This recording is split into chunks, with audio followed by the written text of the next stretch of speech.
Hey, good morning. Al Stiles here at the WBTV News Now desk with meteorologist Eric Garlick. Good morning to you, sir. Good morning.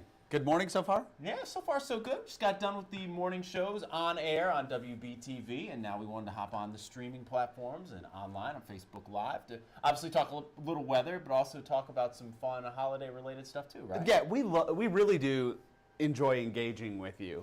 Yeah.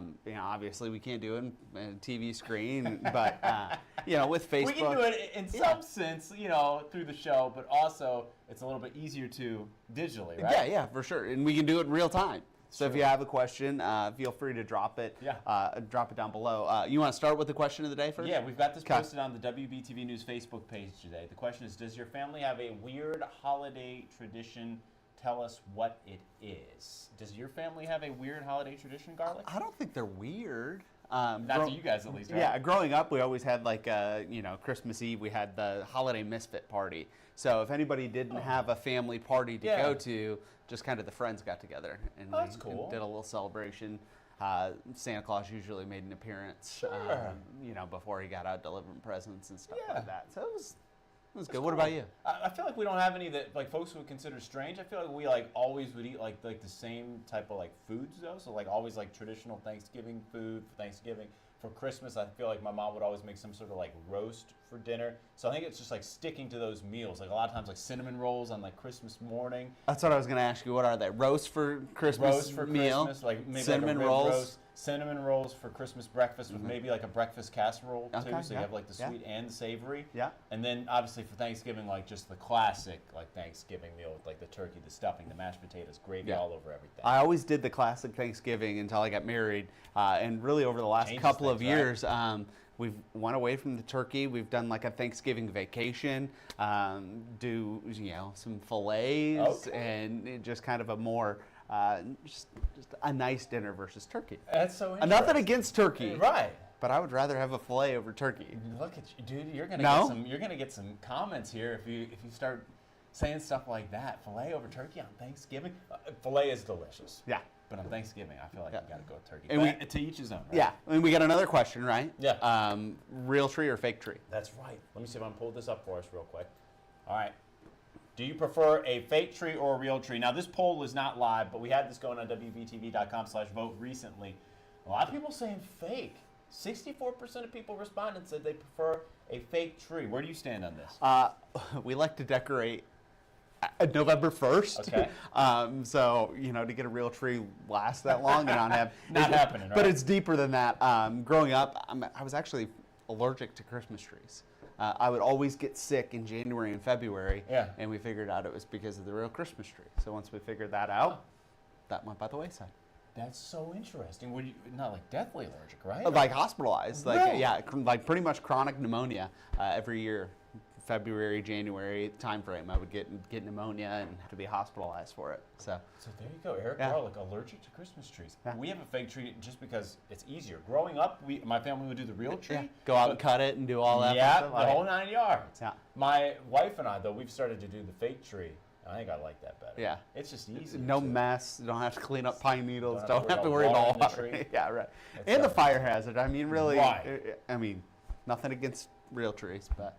I'm about to say they're still beautiful. Safety first, right? Safety first. Yeah. All right. You want to tell us a little bit about the forecast here? Yeah, let's kind of jump into that. Not a whole lot going on right now across the nation, but we are going to see some big-time changes coming as we go through the next couple of days and really into Thanksgiving holiday, so we'll have to watch out for that. But here's high temperatures across the U.S. today. You can see rain chances coming down a little bit in the Pacific Northwest. Still nice in Phoenix, but actually a chance for rain.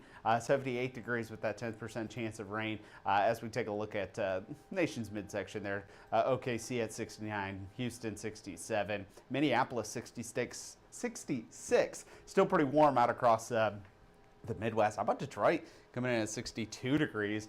Going to be dealing with some pretty warm conditions across the Midwest for this time of year. But again, things are going to change. High temperatures, New Orleans 69 degrees, still tracking some rain from Tampa back up toward Charleston for today, and then up into the Northeast. How about that? 65 and sunny in the Big Apple, 61 in Boston. Yeah, those Northeast this time of year. So something that's they're going to savor up there some sunshine. So here's what it looks like on radar.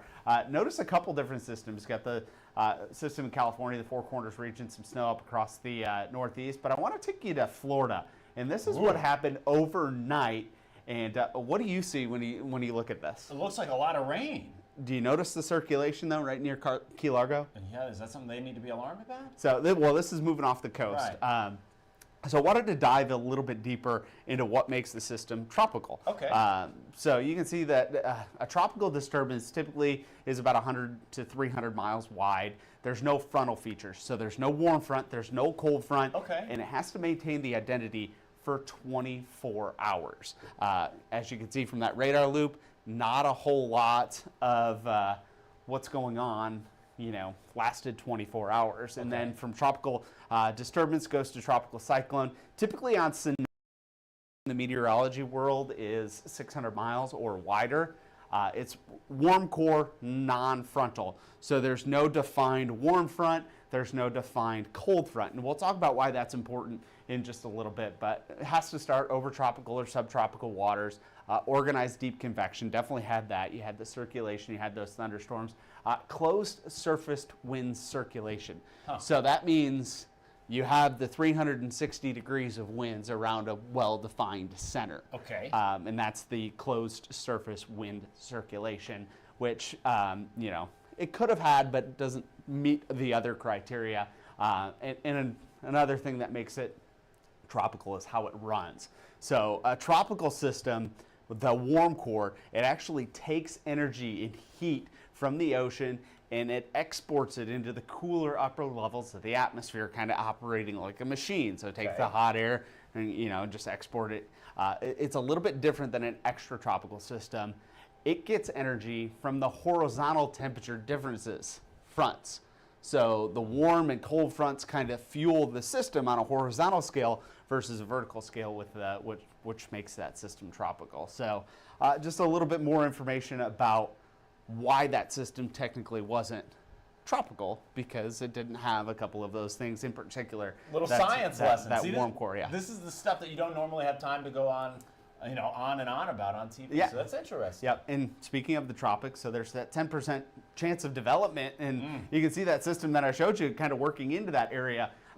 So we'll be watching that closely. Really don't think we'll see it develop into anything, but nonetheless, going to bring some rain to the coast of the Carolinas, and then that other 50% chance of development down a little bit further toward Jamaica and Cuba and those areas. So now our weather.